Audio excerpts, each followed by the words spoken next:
Salut tout le monde, bienvenue dans votre horoscope pour la semaine du 12 au 18 avril 2021. Je m'appelle Gabriel et ensemble on va regarder un peu les transits qui vont se passer cette semaine dans le ciel pour nous. On va quand même commencer par faire un retour sur la semaine passée. Ça a été quand même assez similaire aux dernières semaines qu'on a vécues, donc beaucoup d'énergie de feu. On a de nombreuses planètes qui se trouvent en bélier.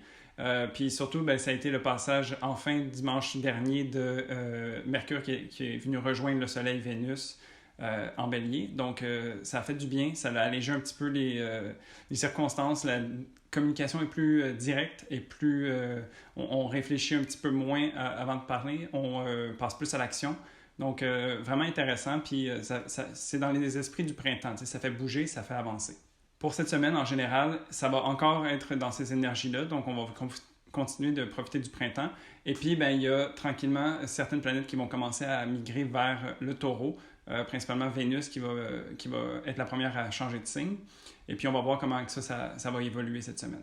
Pour le lundi 12 avril, donc la Lune est toujours en bélier puis elle est en train de terminer sa traversée de ce signe-là.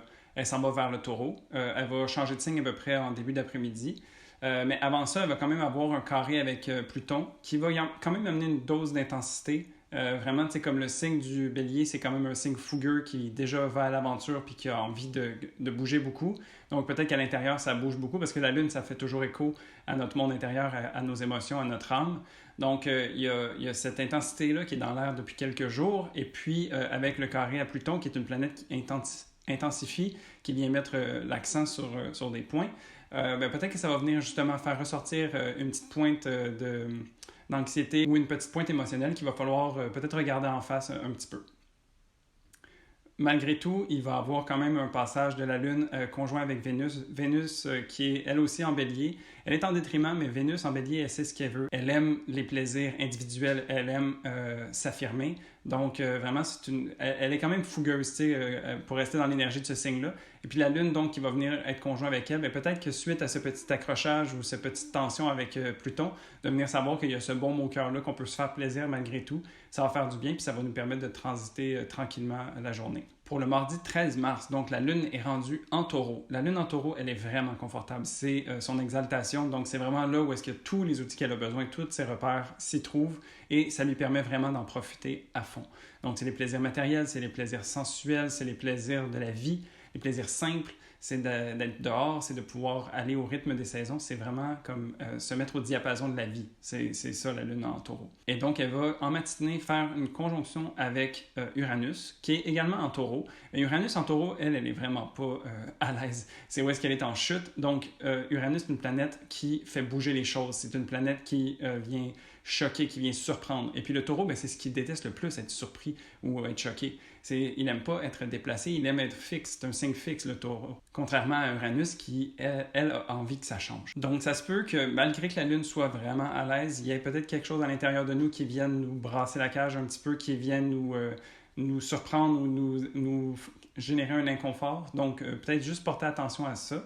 Et puis, étant donné qu'il y a aussi un carré avec Saturne, c'est possible que ça vienne d'un peu de l'extérieur, d'une figure d'autorité. Peut-être que c'est quelque chose qui vient nous limiter, en fait. Donc, c'est peut-être ça, ce chamboulement-là qu'on va vivre. C'est que malgré que la Lune soit super confortable, il y a peut-être quelque chose d'extérieur qui va venir nous contraindre, nous offrir des limites. Et puis, ça peut être inconfortable, parce que c'est pas ce qu'on voudrait, en fait. En fin de journée, par contre, le Soleil et Mars vont être en aspect de sextile. Donc, le Soleil, c'est l'identité, la mission de vie, l'ego. Et puis Mars, c'est le fait de passer à l'action. Donc, quand ils sont en aspect positif comme un sextile, c'est qu'il y a une opportunité qui vient se créer. Alors, peut-être que les désagréments de la journée vont venir être un peu apaisés par, justement, un projet qu'on a envie de faire, par quelque chose qu'on a envie de créer. Quelque chose qui nous appelle puis qui peut-être nous amène à réfléchir à autre chose que les contraintes qui viennent de l'extérieur qui nous dérangent. Pour le mercredi 14 avril, la Lune va faire un sextile à Neptune.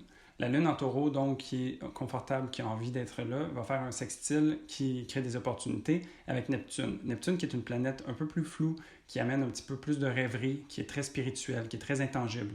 Donc, peut-être que ça va être un peu déroutant ou un petit peu, tu sais, comme on va planer, tu sais, ça serait l'idée de se perdre dans la Lune en regardant le ciel, les nuages dans le ciel. Tu sais, c'est vraiment cette idée-là, où est-ce que vraiment on perd un peu la notion du temps, on perd un peu la notion de matérialité pour vraiment se fondre dans cette espèce d'énergie qui nous entoure.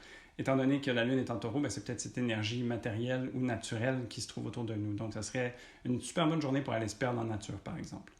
Vénus va venir également rejoindre la Lune en Taureau. Vénus en Taureau, c'est la maître du signe, donc elle est vraiment en maison, chez elle. Et puis, c'est cette idée de vraiment aller chercher les plaisirs matériels. C'est les plaisirs simples, c'est les plaisirs qui répondent à nos 5 sens. Donc, c'est écouter le chant des oiseaux, manger quelque chose de bon, sentir des fleurs. C'est vraiment ces plaisirs-là que Vénus en Taureau va aller chercher. Et donc, je pense que ça va être vraiment une belle journée, justement, peut-être pour aller prendre une marche en nature, peut-être se permettre de flâner, tu sais, comme de se laisser aller un peu à sa guise aux aléas du chemin qui se présente devant nous. Puis vraiment, ça va être une belle journée pour profiter de ça. En soirée, par contre, il va y avoir quand même un carré avec Jupiter. Un carré avec Jupiter, c'est pas nécessairement négatif, parce que le carré, c'est un aspect de tension qui fait qu'il y en a un des deux qui veut surpasser l'autre. Mais souvent, le côté négatif de Jupiter, ça peut être un débordement. Ça veut dire comme aller à outrance. Fait que, tu sais, cette idée de peut-être se perdre dans les nuages, puis de réfléchir à rien, en fait, puis juste profiter de la chaleur. Peut-être que ça nous fait oublier un rendez-vous. Peut-être que ça nous fait oublier quelque chose qu'on devait faire, puis finalement, on a trop profité de ces plaisirs de se laisser divaguer un petit peu, puis on aurait eu besoin de se faire amener à l'ordre. Et donc, peut-être que Jupiter va venir créer une espèce d'exagération dans ce sens-là. Il y a aussi un trigone avec Pluton, puis ça, c'est vraiment comme...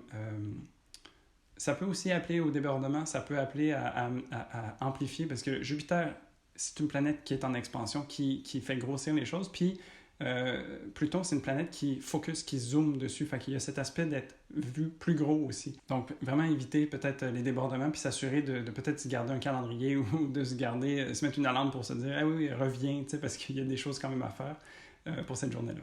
Pour le jeudi 15 mars, c'est une journée super facile. Donc, la Lune va passer en Gémeaux. La Lune en Gémeaux, ce qu'elle nous invite à faire, c'est vraiment d'être curieux. Le Gémeaux, c'est l'étudiant éternel. Donc, c'est vraiment d'être intéressé, de trouver un livre à lire, d'avoir une conversation avec quelqu'un, d'apprendre quelque chose de nouveau sur un nouveau sujet. C'est vraiment ce genre de truc-là. Donc, permettez-vous d'être curieux, puis aller fouiller à droite, à gauche, tomber sur une vidéo YouTube que vous connaissez pas puis que ça vous intéresse. Donc, vous suivez des petites traces comme ça. Puis, c'est pas nécessairement une question d'aller en profondeur. C'est vraiment une question d'être touche à tout, d'aller voir un peu à droite à gauche qu'est-ce qui pourrait intéresser puis attiser notre curiosité. C'est vraiment ça, la Lune en Gémeaux. Aussi, le Soleil va faire un sextile avec Jupiter. Donc, Jupiter, qui est une planète chanceuse qui abonde, qui est vraiment intéressante puis qui vient épauler. Donc, vient offrir des opportunités au Soleil qui est l'ego, un peu l'identité, comment qu'on a envie de rayonner. Donc, ça nous met un peu la bonne étoile ou la chance sur ce qu'on a envie de faire puis ce qu'on a envie d'être. Donc, permettez-vous cette journée-là d'être curieux puis peut-être de suivre une trace un petit peu plus en profondeur puis de voir qu'est-ce qui vous fait vibrer, en fait, qu'est-ce qui vous apporte de la vitalité. Pour le vendredi 16 avril, la Lune va être en Gémeaux, donc est passée proche du nœud nord. Le nœud nord, c'est vraiment quelque chose qui augmente, qui amplifie, mais pas nécessairement de la même façon que Jupiter. C'est plutôt ça excite, ça amène encore plus de ce qui traverse à côté. Donc, cette idée que je parlais la journée précédente d'être curieux, bien là, ça va être encore plus attisé. Peut-être que justement, la veille, vous avez trouvé quelque chose qui vous a intéressé, puis là, vous suivez un peu le fil rouge, puis vous découvrez plein de nouvelles choses aussi. Donc, il y a un peu ce débordement, mais qui est agréable. Tu sais, avec la Lune, c'est vraiment... tant que vous respectez un peu vos limites, puis que vous respectez ce qui est bon pour vous, moi, je dirais, go, on peut en profiter, tu sais. La Lune aussi va faire un aspect de trigone avec Saturne, donc trigone qui vient encourager et Saturne qui vient poser des limites ou poser un cadre. Donc, on dirait que justement cette curiosité qui nous a piqué puis qui nous a amené à aller à quelque part, on dirait qu'on trouve la façon de concrétiser ce qu'on a découvert puis ce qui nous intéresse. Donc, c'est comme si le calendrier se libérait pour nous offrir un peu plus de temps. Peut-être que c'est juste qu'on se permet de prendre le temps de concrétiser certains projets. Fait que vraiment, c'est des aspects positifs. Donc ça, c'est un aspect. L'autre aspect de cette journée-là, c'est vraiment le Soleil qui va faire un carré avec Pluton. C'est un aspect de tension. Donc, Pluton aussi, ce que ça peut représenter, c'est les peurs à traverser. Donc, c'est les blocages. Et là, la question qui se pose avec cet aspect-là, c'est justement qu'est-ce qu'on doit affronter? Qu'est-ce qu'on a besoin de passer au-delà pour continuer d'avancer? C'est un aspect qui demande un certain courage parce que, tu sais, le Soleil, c'est vraiment l'identité, c'est ce qui nous fait rayonner. Puis là, c'est comme si on était confronté à quelque chose qui qui peut être plus sombre un petit peu ou qui peut être plus intense. Donc, on a besoin de step up et de traverser la peur, pas de se laisser arrêter nécessairement par la peur. Il ne faut pas oublier, par contre, que derrière chaque défi, il y a une opportunité de grandir aussi. Donc, vraiment, essayez de voir ça de façon positive. Tu sais, la Lune, elle vous soutient. Donc, votre travail intérieur est là et est solide, même supporté par Saturne. Et puis, donc, il y a cette épreuve à traverser pour le Soleil avec Pluton. En soirée, la Lune va finir par faire un aspect de tension avec Neptune. Donc, ça, c'est le brouillard. C'est cette idée peut-être par rapport au défi qui va peut-être être relevé pendant la journée, mais c'est de se remettre en question, de se demander est-ce que c'était vraiment ça? Est-ce que j'ai fait la bonne chose? Est-ce que c'est vraiment ça que j'ai compris? Est-ce que j'ai bien compris la situation? Tu sais, comme peut-être que justement ce carré avec Pluton au Soleil va venir faire ressortir des choses de votre passé ou des choses vraiment qui sont plus fondateurs. Et puis, ben, ça va venir créer une espèce de confusion. Il y a toujours cette espèce de mélange où on n'est pas certain quand il y a des choses qui reviennent à la surface. Parce que des fois, même, ça peut être je pensais avoir déjà dealé avec ça, puis là, ça m'affecte encore. Fait qu'il y a peut-être attaquer les choses d'un nouvel angle. Et puis, ben, la Lune, tu sais, comme elle est bien dans son signe, fait que je pense que ça peut être aussi une façon de trouver un certain réconfort, de ne pas oublier les plaisirs matériels que la Lune en Taureau aime, donc les plaisirs des sens, peut-être écouter de la musique, ce genre de choses. De trouver une façon de s'apaiser à travers les sens serait vraiment une bonne façon si cet aspect-là entre le Soleil et Pluton est vécu de façon un petit peu plus difficile. Et puis, ben, pas oublier, tu sais, que le carré que la Lune va faire avec Neptune, ça vient créer de la confusion, ça vient créer un peu cette perte de repère. Alors, je vous dirais, ramenez-vous à travers le matériel, à travers les sens. Pour le samedi 17 avril, donc, il y a eu cette journée-là un petit peu plus intense avec le 16. Le 17, il y a quand même une journée bien chargée parce que la Lune va faire des aspects positifs à Jupiter, Mercure, Mars, le Soleil. Et donc, il y a vraiment beaucoup de choses qui vont se passer. Mais la Lune est confortable quand même. Donc, même s'il y a beaucoup de choses qui se passent, je pense que ça va être toutes des choses qui vont dans le bon sens. Donc, qui vont aller dans le sens de ce que la Lune en Taureau demande, qui est de se reposer, de se poser, d'être tranquille, d'être confortable. Donc, à travers les communications, à travers l'action, à travers comment est-ce que vous avez envie d'être, vraiment un peu aller chercher tout ça qui va venir nourrir cette Lune-là, puis ça va faire du bien. Outre ça, ben, il y a Mars qui vient faire des aspects positifs avec Jupiter. Il y a Mercure qui fait des aspects positifs avec Jupiter, puis il y a Mercure qui fait des aspects positifs avec Mars. Donc vraiment, tu sais, comme c'est vraiment les actions suivent la parole, et puis tout s'enclenche et tout va dans le bon sens. Fait que vraiment, comme je disais, c'est chargé quand même, mais c'est chargé de bonnes choses. Fait que ça, c'est positif. Et puis un peu plus tard dans la journée, en milieu d'après-midi environ, la Lune va passer dans son signe domicile, donc le Cancer. Alors, c'est un signe parfait pour justement se recroqueviller sur soi-même un peu, se retrouver dans son cocon. On a été dans le confort un petit peu, on pourrait dire extérieur, dans le sens qu'on est allé dehors, on a profité de la nature pour vraiment se réénergiser. Puis là, c'est ce retour à la maison. C'est vraiment d'être, après être allé faire une longue promenade dans le bois, tu reviens chez toi, tu enlèves tes souliers, puis tu es juste bien. Là, tu t'es pris un bon verre d'eau, tu es confortable dans ton sofa, puis t'en profites. Fait que vraiment, cette idée-là avec la Lune en Cancer qui va venir apaiser, en fait. Et puis, ben, c'est quand même, on va le prendre, mais pour la fin de la journée, ben, la Lune va faire même un sextile avec Vénus, qui est la planète des plaisirs. Vénus qui est en Taureau, qui est chez elle. La Lune qui est en Cancer, qui est chez elle. Donc vraiment, c'est deux très bonnes amies qui se retrouvent ensemble pour faire un petit vin et fromage, par exemple. Là, vraiment, c'est agréable, c'est le fun. Et pour finir la semaine, le dimanche 18 avril, eh bien, la Lune qui est chez elle, donc qui est confortable, qui est dans ses affaires, qui est bien emmitouflée, et puis qui en profite, il va quand même avoir un sextile avec Uranus. Donc, je pense que, Uranus, ça vient brasser la cage, mais en aspect de sextile, ça crée quand même une opportunité intéressante. Donc, peut-être que c'est un projet à la maison, peut-être que c'est une idée, quand on s'est perdu un petit peu dans nos pensées, qui est venue nous toucher, puis nous dire hey, « ça serait vraiment le fun si je faisais ça ». Donc, c'est vraiment quelque chose qui va exciter. Peut-être que ça va avoir attrait à la maison ou au foyer ou au fait d'être confortable chez soi.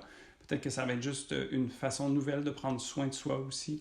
Donc, vraiment, un aspect positif. Puis, ben, c'est une surprise qui fait du bien. Puis, cette journée-là, il y a aussi le Soleil qui va faire une conjonction avec Mercure. Donc, ces deux planètes vont s'associer pendant un instant. Et puis, dans le fond, quand ils s'associent, qu'ils se mettent les deux à s'allumer en même temps, ben, c'est vraiment l'ego et la communication, l'ego dans le cas du Soleil et la communication avec Mercure, qui viennent jumeler leurs énergies. Donc, vraiment, il va y avoir une belle énergie fougueuse parce que le Soleil qui est en Bélier a envie, a cet entrain, a envie d'initier des choses. Et puis Mercure, qui est également en bélier, a envie d'en parler. Donc il va avoir une certaine vitalité, une certaine envie, tu sais, comme de faire quelque chose, d'être dans l'action, puis de s'amuser. Il y a vraiment cette idée-là aussi avec le bélier, de juste s'amuser puis d'en profiter. Donc, vraiment une bonne journée pour trouver des projets à la maison, puis après peut-être sortir dehors et puis s'amuser. Donc, vraiment, ça. Et donc voilà, ça fait pas mal le tour des transits pour cette semaine. On est toujours dans les mêmes genres d'énergie, un peu de feu, alors on continue de profiter de l'énergie du bélier qui fait du bien, qui nous porte, puis qui est vraiment agréable. Vraiment, on est en train de terminer cette saison du bélier, puis de tranquillement commencer à s'en aller vers le taureau.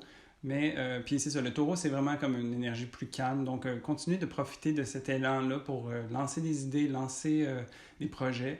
Et puis, ben, après, ça sera question de les concrétiser, puis tout ça dans la suite du zodiaque. Donc, sinon, il y a vraiment juste une journée, qui me semble être un petit peu plus intense, mais on dirait que le ciel s'est tout mis en accord pour dire, oui, d'accord, OK, il y a ce bump in the road à traverser, mais on va s'assurer de le supporter, puis de bien s'assurer que la personne ensuite va être capable de bien prendre soin d'elle. Alors, donc, somme toute, je pense que ça va être une semaine assez positive, puis je vous en souhaite une belle. Pour la semaine prochaine, eh bien, il y a certains mouvements donc, qui continuent d'aller vers le taureau, parce que tranquillement, on s'en va vers cette saison-là. Il y a Mercure qui va changer de signe, il y a Mars aussi qui va changer de signe. Mars va tomber en détriment avec le signe du cancer, donc on va regarder comment ça va se placer, mais ça va définitivement faire un changement entre Mars en Gémeaux et Mars en cancer. On va voir comment ça va se manifester. Et puis c'est ça, donc la saison du printemps va vraiment être installée et puis on va commencer à sentir qu'on peut en profiter. J'espère que vous avez aimé cet horoscope. Si c'est le cas, n'hésitez pas à laisser un pouce ou écrire un commentaire, vous inscrire à la chaîne. Vraiment, ça fait plaisir. Et puis, sur ce, moi, je vous dis à la semaine prochaine pour un prochain horoscope. Salut!